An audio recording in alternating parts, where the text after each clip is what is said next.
You want me to tell them who I am? I'm Lamont's husband to George's brother-in-law. So, it was the 50th anniversary, I believe. Dick and Angie's 50th anniversary. At that point, George was preaching out in Washington, and he believed that alcohol was a sin, consumption thereof. Well, they come and show up for the 50th anniversary. They roll into town.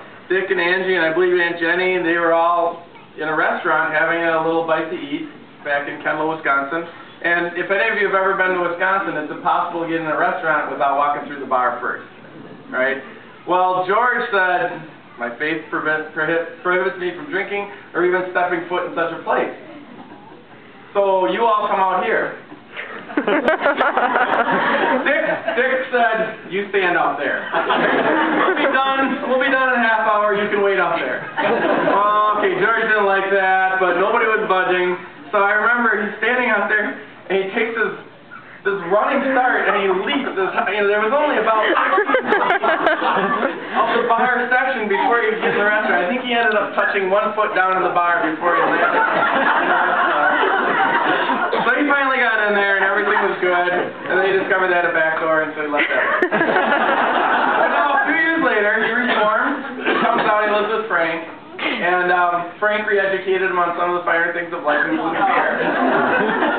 So a couple months later, they come out to Wisconsin, and you know, several times, you know, Frank and George and Rick, we'd do things like re-roof the house and repaint the deck and all these things for Dick and Angie.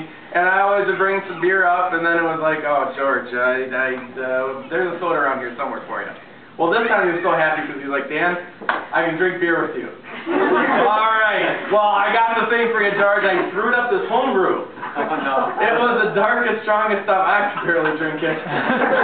Frank could barely drink it, but George drank it, and he smiled. But it was that look, right?